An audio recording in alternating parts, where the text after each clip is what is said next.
Hello दोस्तों, आपका स्वागत है आपके अपने चैनल स्टडी वन ऑफिशियल पे। क्लास 10 का फिजिक्स का जो पहला टॉपिक है प्रकाश का प्रवर्तन, उसको स्टार्ट कर किए हैं। और उस चैप्टर का आज थर्ड वीडियो है। ठीक है, आज पार्ट थर्ड है। ठीक है, इससे पहले आप लोगों को पार्ट वन और पार्ट टू पढ़ा चुके हैं, तो उसको आगे इसको देखने के बाद उसको भी देख लीजिएगा।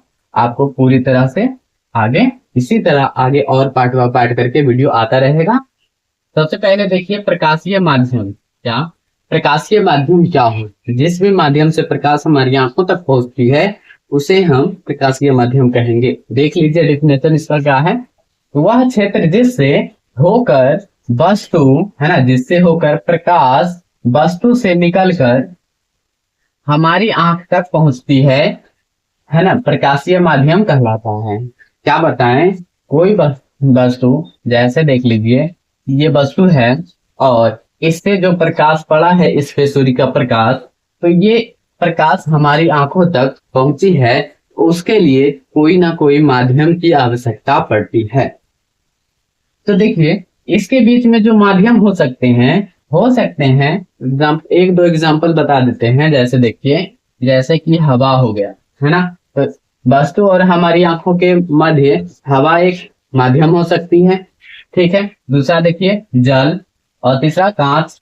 तो ये सब जो माध्यम है ना, तो ये वस्तु और हमारी आंखों के मध्य ये किसी माध्यम की तरह काम करता है, जिससे कि हम वस्तु को देख सकते हैं। आगे देखिए, प्रकृति के अनुसार प्रकाशीय माध्यम दो प्रकार के होते हैं। कितने प्रकार के? दो प्रकार के होते हैं। देख लीजिए, पहला है समांगी माध्यम, दूसरा है विसमांगी माध्यम। देखिए समांगी माध्यम और विसमांगी माध्यम जो है, इससे ज्यादा कभी भी क्वेश्चन नहीं अभी तक आया है, इसीलिए हम इसको सिर्फ आपको समझा देते हैं कि समांगी माध्यम है क्या। ठीक है, तो देखिए वैसा माध्यम जिसकी बनावट, है ना, जिसकी बनावट सभी जगह समान होती है। जिसकी बनावट क्या होती है? सभी जगह बराबर होती है ना। देखिए जैसे कि इन दोनों वस्तुओं के बीच में एक ऐसा माध्यम लीजिए जिसकी बनावट सभी जगह, है ना, सभी जगह क्या हो? बराबर हो, तो उसे हम समांगी माध्यम कहेंगे। समांगी माध्यम में ले लीजिए तो ये हो जाएंगे आपका पानी, कांच, ये आ जाएंगे आपके समांगी माध्यम में। ठीक है, देखिए क्या होता है कि अगर कांच हमारी आंखों और वस्तु के मध्य हो, तो वो कांच की मोटाई सभी जगह एक ही होगी, या प्रकाश उसमें जितनी स्पीड से जाएगी तो सभी जगह एक ही स्पीड से अंदर प्रवेश करेगी और उतना ही स्पीड से उस कांच में चलेगी। तो इसीलिए हम इसको बोल सकते हैं कि ये समांगी माध्यम है। आगे देखिए विसमांगी माध्यम। समांगी माध्यम है वो माध्यम जिनकी गुण और बनावट जो होती है वो सब प्रत्येक जगह होती है, जो अलग अलग होती है ना। प्रत्येक जगह क्या होती है? अलग अलग होती है। जैसे कि आप उठाइए तो आप इस हवा बोल सकते हैं, हवा, है ना। हवा कौन सी माध्यम है? तो हवा विसमांगी माध्यम है। देखिए हवा कहीं कहीं तेज हो सकती है और कहीं कहीं मंद भी हो सकती है, तो इसीलिए हवा में प्रकाश जो गमन करती है वो कौन सी माध्यम से? विसमांगी माध्यम से। ठीक है, चलिए आगे देखते हैं। आगे देखिए पारदर्शी पदार्थ। पारदर्शी पदार्थ, पारदर्शी पदार्थ को एकदम बेसिक समझ लीजिए। देखिए वे पदार्थ जिससे प्रकाश आसानी से पार कर सकता है। वे पदार्थ जिससे प्रकाश आसानी से पार कर सकता है उसे पारदर्शी पदार्थ कहते हैं। जैसे कांच, हवा, पानी इत्यादि। कहने का मतलब है वैसा वस्तु लीजिए जो कि प्रकाश अगर पड़े उस पे तो वो प्रकाश को ना रोक सके, बल्कि उसे अपने माध्यम से होकर जाने दे, पूरी तरह से जाने दे। तो वैसे वस्तु को हम बोलेंगे पारदर्शी पदार्थ या पारदर्शी वस्तु बोल सकते हैं। ठीक है, आगे देखिए अपारदर्शी वस्तु। तो वे पदार्थ जिससे प्रकाश पार नहीं कर सकता है, वे पदार्थ जिसे प्रकाश पार नहीं कर सकता है उसे अपारदर्शी पदार्थ कहते हैं। देखिए, वैसे वस्तुएं लीजिए जिनको कि प्रकाश पार नहीं कर सकती है ना, जिनको कि प्रकाश पार नहीं कर सकती है, तो उसे हम अपारदर्शी पदार्थ कहेंगे। जैसे लकड़ी है ना, लोहा, पत्थर, धातु, कुर्सी, इन सभी को अगर प्रकाश के मध्य में रख दिया जाए, प्रकाश के रास्ते में, तो वो प्रकाश को उस वस्तु को प्रकाश पार नहीं कर पाएगी, बल्कि वहीं तक रहेगी, और वो अगर परावर्तक सतह हो तो परावर्तित हो जाएगी, नहीं तो उसके पीछे वाले भाग में प्रकाश नहीं जा सकती है। ठीक है, आगे देखिए, पारभासी पदार्थ किसे कहते हैं? पारभासी पदार्थ किसे कहते हैं? वे पदार्थ जो उन पर पड़ने वाले प्रकाश को, वे पदार्थ जो उन पर, है ना, उन पर पड़ने वाले प्रकाश को एक छोटे से भाग को ही अपने से होकर जाने देती है, उसे पारभासी कहते हैं। क्या बोले? देखिए कि पारभासी पदार्थ किसे कहते हैं? वैसे पदार्थ को कहेंगे जो कि प्रकाश को अपने से होकर जाने दे, लेकिन अपने से होकर कुछ ही भाग प्रकाश को जाने दे। ठीक है, पूरी तरह से ना जाने दे और पूरी तरह से ना रोके, बल्कि कुछ भागों को उनमें उनसे होकर प्रकाश को जाने दे, अपने से होकर।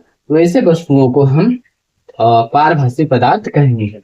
जैसे देखिए, तेल लगा हुआ कागज, अगर तेल लगा हुआ कागज है तो वो कुछ ना कुछ प्रकाश को अपने से होकर जाने देगी, लेकिन पूरी तरह से भी प्रकाश को जाने नहीं दे सकती है।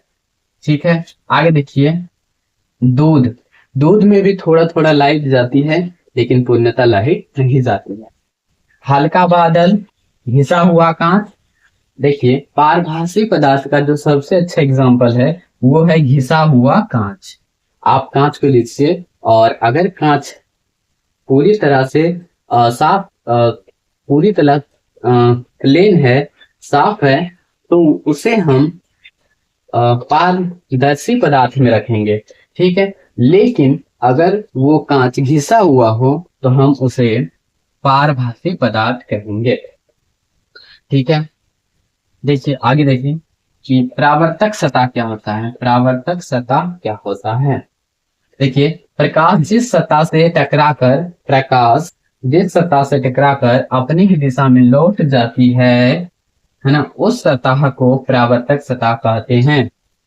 देखिए, आप समझिए यहाँ पे, तो ये एक दर्पण है, और इस दर्पण में जो प्रकाश इधर से आ रही है, प्रकाश है ना, इधर से ऊपर से आ रही है, और जहां पे टकराया है ना, जिस भी सतह से टकराया, उस सतह को, इस सतह को हम कहेंगे परावर्तक सतह।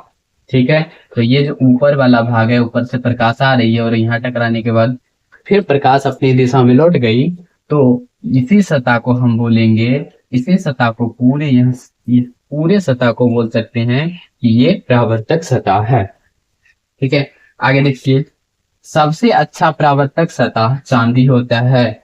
ठीक है, वेरी इंपॉर्टेंट है। ठीक है, वेरी इंपॉर्टेंट, VVI है। ठीक है ना, VVI है, ये VVI प्रश्न है, याद रखिएगा।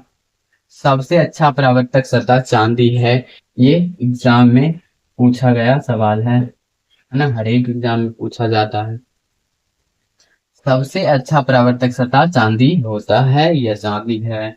आगे देखिए, सामान्यतः परावर्तक सतह के रूप में दर्पण का उपयोग करते हैं, और सबसे अच्छा परावर्तक सतह चांदी है, लेकिन चांदी महंगी होने के कारण हम लोग सामान्यतः परावर्तक सतह के रूप में दर्पण का उपयोग करते हैं।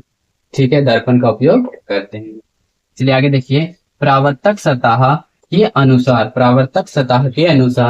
परावर्तन दो प्रकार के होते हैं।